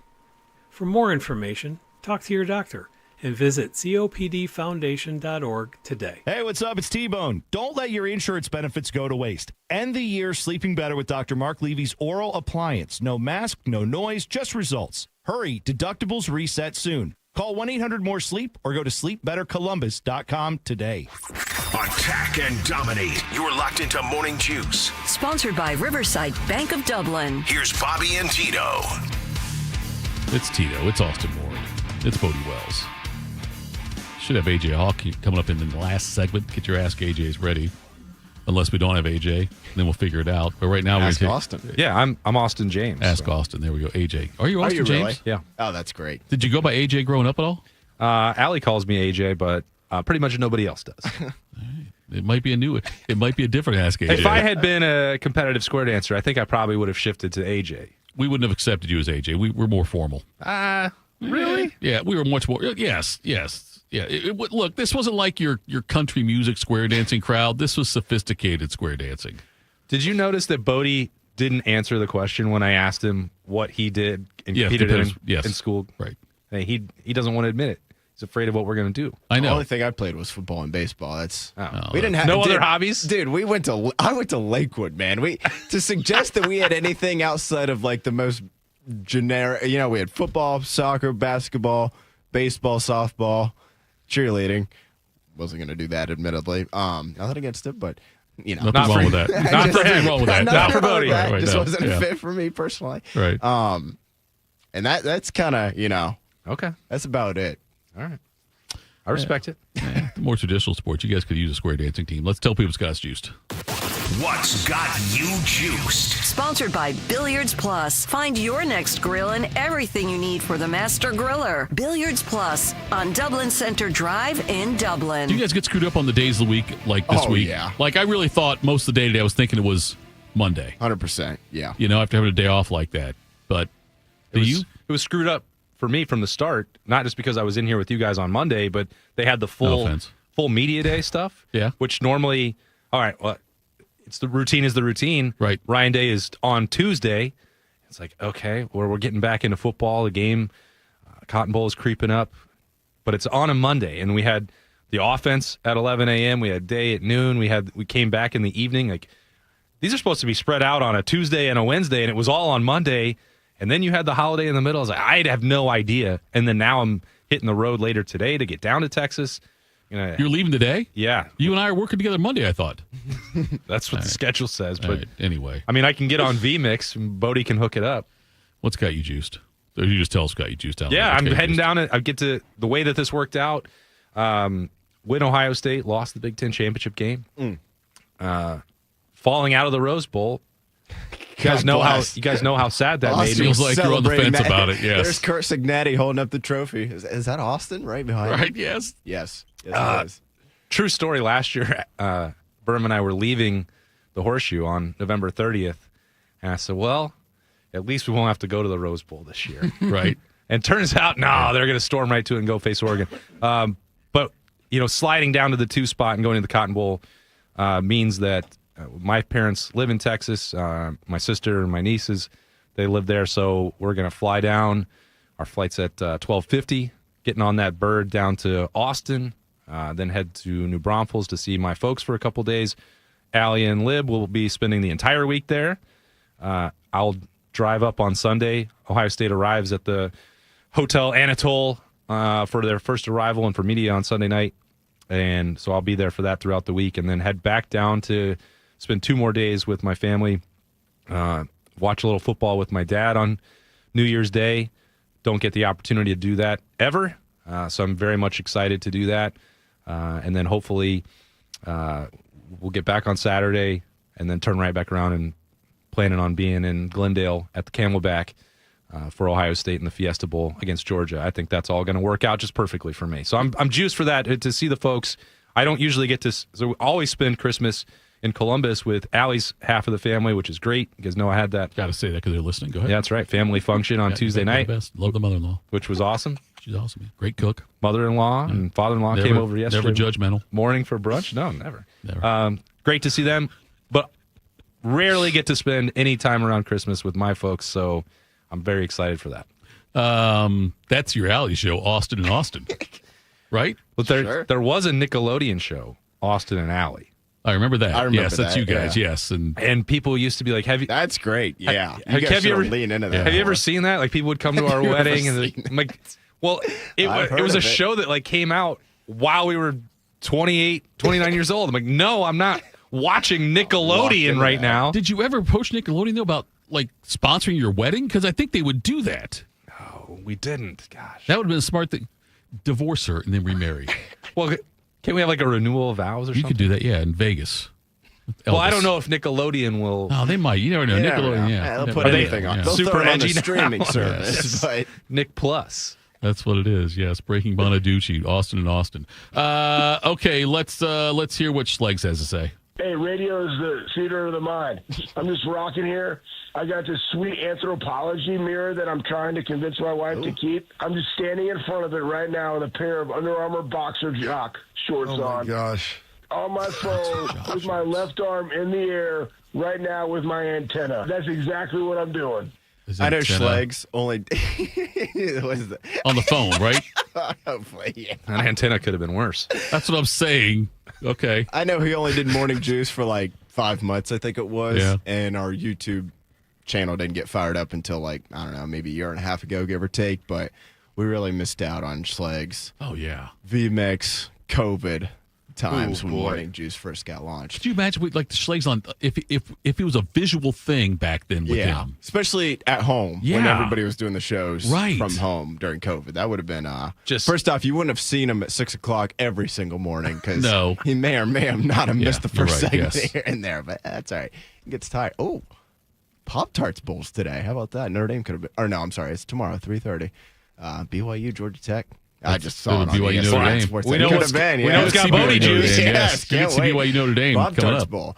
Speaking of Nickelodeon and cartoons, I would like to retract everything I said about the NBA on Christmas because earlier they were showing highlights from the Disney Knicks Cavs. Mm-hmm. I don't even know what you would want to call that. It was like a replica of the game. It's and about I saw Mickey cross over. I mean, leave Goofy in the dust and then go dunk on OG Anunoby. Oh, and my that's gosh. just you can't put that on Christmas Eve, Tito. That's Christmas Day material right That's there. fair. You're right about that. Wait, so they didn't replace OG Anunoby? They I guess not. I don't know why. I don't know where the line was drawn, like who got Mickey, and because like that's the Mickey, thing. Like Minnie, Goofy was they out mixed there, them up. like- My son was watching it yesterday a little bit, that's great. and he sees. I'm trying to think which character it was. It might have been I think it was Minnie. He saw Minnie make a couple of moves, and he said, "Oh yeah, Dad, that's Donovan Mitchell." And so it was like it's who Minnie replaced like Donovan Mitchell, I think, or something. impressive. And Stitch shows up in the game a Yep, little bit Stitch and was things like there. that. So you would see that, and my son was because it would be like 5 seconds after what really happened, or 10 seconds after what really happened to the game would be on the animation part of it. And so That's great. yeah, and my son was figuring out who was who, and like, oh yeah, that's Karl Anthony Towns or whatever. You know? That's fantastic. What else has me juice? Hope everybody had a great holiday, Christmas Day yesterday. I certainly did. Great to spend some time with the family and whatnot. Maybe the highlight of my day was when we were watching the NFL games and the school chant for the Vikings game came on. Yeah. And my mom's a big sports fan. She follows it, but it's not like we see the pregame of every Vikings home game.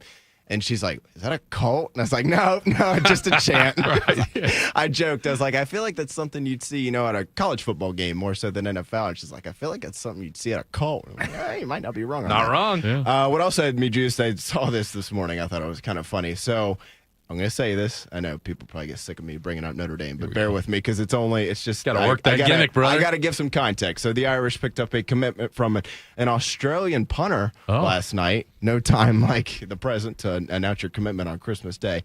Jasper Scaife. And he said, obviously Australian punter. I admittedly am not locked into Australian football rules, but they're different from American football rules. And so he said, quote, in terms of understanding American football, when I was trying to learn about it, I had a rough idea this might happen.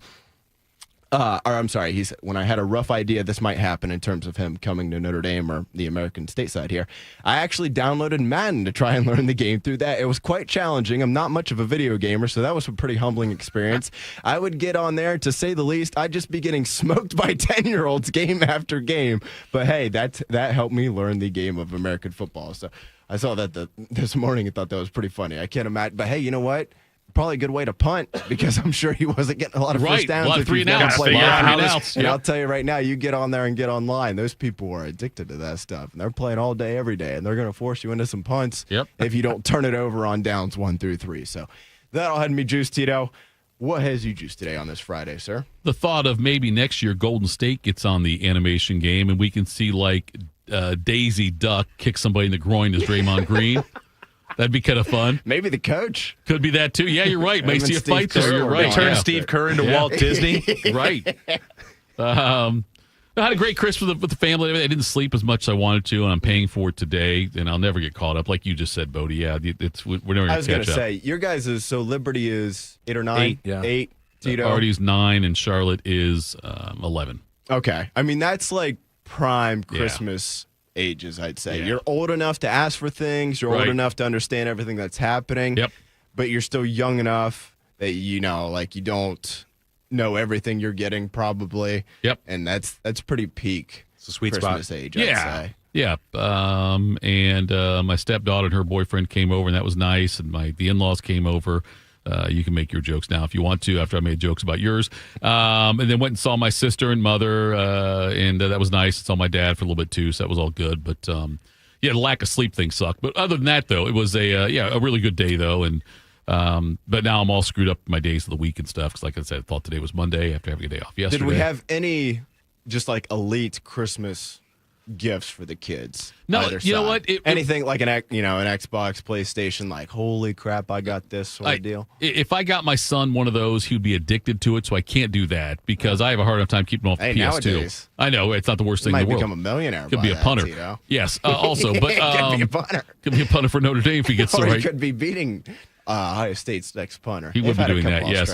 It's funny, like it's the gifts that you don't think are going to be huge hits, like beyond, they are.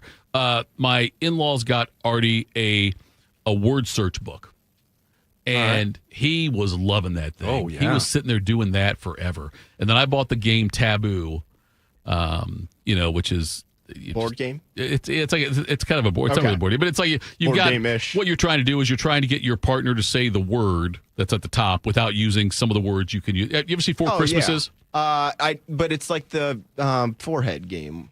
No, it's not forehead game, but it's similar to that. Similar. Okay, yeah, but same it's like concept. In Four Christmases, like somebody you can buzz if you use the words. Like they might want you to say the word basketball, and you can't use the word NBA. You can't like different ones. You can't say LeBron. You got to say something. Anyway, Katie Holmes, Dawson's Creek. There we go. Yes. So, but anyway, that was a big hit too, which I was surprised those things were such big hits. But so it was a great day though. But Christmas was awesome, and now it's just like this is the time of year where I think that we should, as a country, take an entire week off. I completely agree with that, Tito. It's just like, or move Christmas to like the 28th. Well, I think it's tied to a birthday. You know what, though, Tito? I'll give you this. Yeah. A lot of people have probably given you crap over the years on this, and I might be one of those people that is included in that bunch. But your Independence Day, keep it on the 4th, but celebrate it on the Friday. Yes. I've not only have I come around to it, I've done a full 180. I'm all in. We could probably do that for every holiday. It's fine, or put it on a Thursday and then just give everybody Friday off. Exactly. Did we need to be here today? Yeah.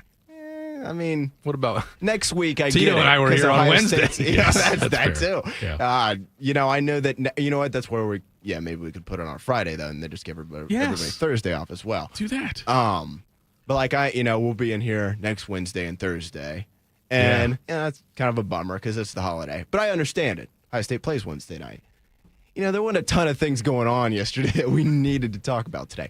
That's just my opinion. That's why we talk square dancing. My pay grade. But. Square dancing is how I got into the mix on that one. Then I'm really glad you brought that up. I know you are. That's got me juiced more than you could ever believe. All right, coming up next, AJ Hawk joins us. Morning Juice. What does it mean to give 100%? It means giving everything you've got. Every single day. That's why the V Foundation gives 100% of every dollar donated directly to cancer research. So no matter what you give, we give 100% for life-saving research victories, 100% to making new discoveries that lead to innovative treatments, 100% to groundbreaking cancer research that could one day save someone you love. We know cancer research is working.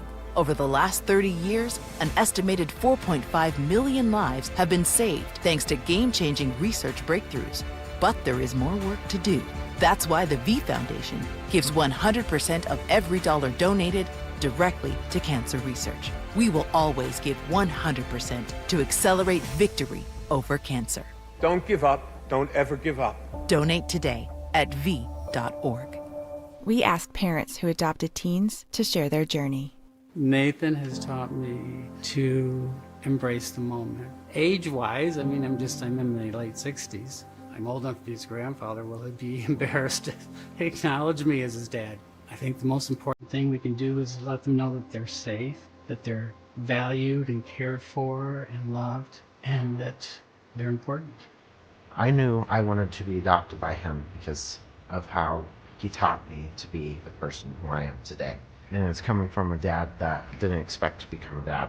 And I feel very proud to be his son. That was what he needed, and he was what I needed.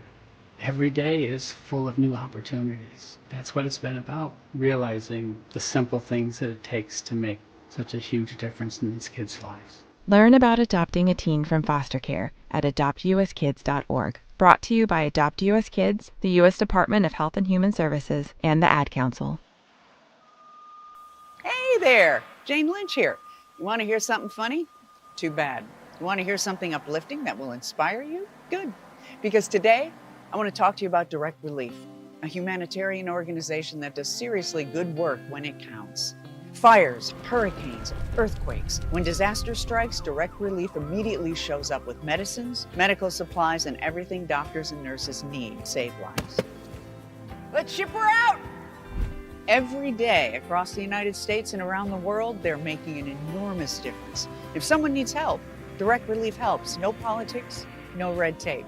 Hey, what you doing over there? Oh, I'm packing insulin for kids with diabetes. See, every box here is literally a lifeline for someone in critical need. So check them out at directrelief.org.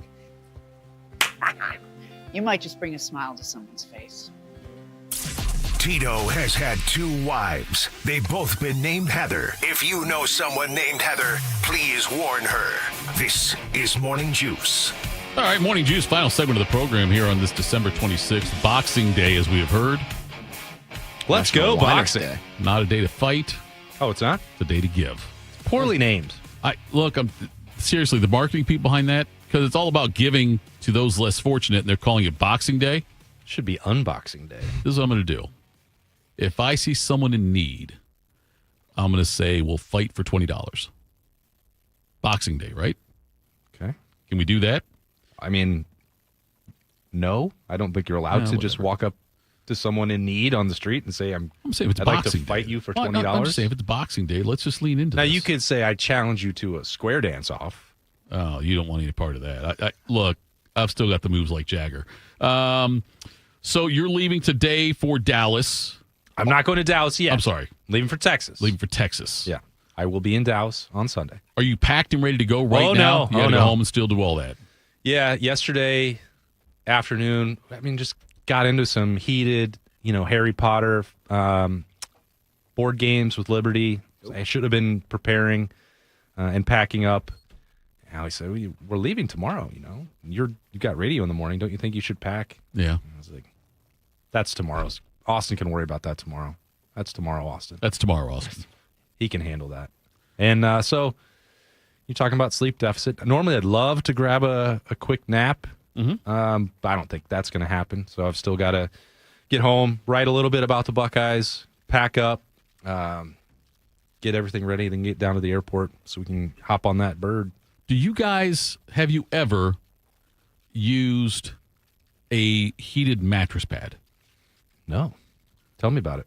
Bodie? I get pretty hot at night, so okay. I try to avoid that sort of thing. I remember growing up, when I was using like electric blankets at night during cold times, things like that. Heated mattress pad crushes electric blankets. It is so much better. It's fantastic. Did you just get a new one for Christmas? Well, here's the story. And by the way, I want everyone to know this. All this stuff I tell you, It's confidence. It's 1,000% true. Like the square, I can't make up the square dancing thing. Okay, I can't make that up. I wasn't doubting that it was, to be honest with you, Tito. So I'm going to tell you this story. Are there people in the chat saying that there's no way that you were that good at square dancing? Some people are suggesting fraud alert. There's no way he won the lottery. He got into alternative boys' school. Wife and I have had a heated mattress pad for years. And last year, it was done. It had worn itself. Like there was wires being exposed and stuff. So all of a sudden, it wasn't really safe to have. Yeah, that'll be pretty warm. That could heat it up in a hurry. Like, catches on fire. So we got rid of it. And this year for Christmas, I decided to get my wife a new one. So I hop on Amazon and I order it. Now, I can't tell you, like I don't know the size of our bed. If you had to take a guess. Well, I guessed wrong. Okay. What did we think it was? Okay, we used to have a huge king-size bed. Oh, must be nice. No, wait.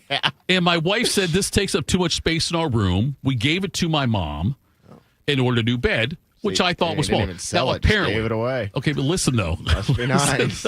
Listen. I think there's differences between king and California king. There is, yeah. Okay, California king's bigger, right?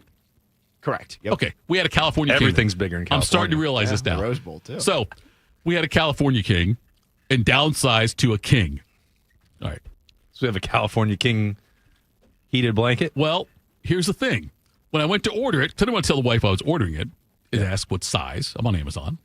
It's like, oh, we used to have a king. Now we got a queen, I got to believe. So I ordered a queen size heated mattress pad. Doesn't sound like the one. Yesterday, the 24th then, early morning, I said, hey, what size is our bed? And Heather said, or my daughter says, it's a king. And I said, are you sure? Because we used to have a king. And Heather said, yeah, it's a king. I'm like, oh. Now, the queen's already being delivered on Amazon. Merry Christmas. Right now. Kiss my ass. No, listen. No, listen. So I know I'm going to send that one back. But now I look on there on Amazon Prime, and I can get a new one delivered before 8 p.m. on Christmas Eve. Oh, let's ride. Exactly. Shout out Jeff Bezos. I order that one, right? Now I'm golden. It's going to be delivered between 2 and 8 p.m. or something like that. And so now I'm like, okay, I got it. I go to check the status of the order. I ordered another queen. Oh, my God. Well, if you put two queen blankets together, it'll probably cover the bed. So now I've got 2 queen-sized heated mattress pads I've got to send back. Kids, Merry Christmas. 2 queen-size mattress pads and 1 king bed. And I've got do the math. And I've got a king one arriving tomorrow. But I've got to go through the process though. So this is how bad I am at gift giving. I bought my wife this one a journal thing that I thought she wanted, and she already had it. She already had one of those. Like I bought her almost the same damn thing. I would argue that. Well, you know she'll like it. Your thought process was strong. I know. You didn't execute the play. So now, by my count, I've gotten 3 gifts for her that are worthless. That are nothing there. 3 strikes. Yes. Shame on me. The best. That's right. Strike 3. Shame on me. The best gift I got her, because she's a nerd, was a Lego set. Ooh. That's the only one that hit. Everything else did not hit. We got some Legos for my nephew on Tuesday, and he refused to participate in the rest of the party. I respect that. And at one point, there was too much noise at this family party with games and merriment. And he asked my brother-in-law, can you let me into the car so I can do my Legos? He went outside to do Legos. How old is he? He's like 5. Okay. Yeah, just locked in. You know what? There's an architect right there. He's a Lego machine.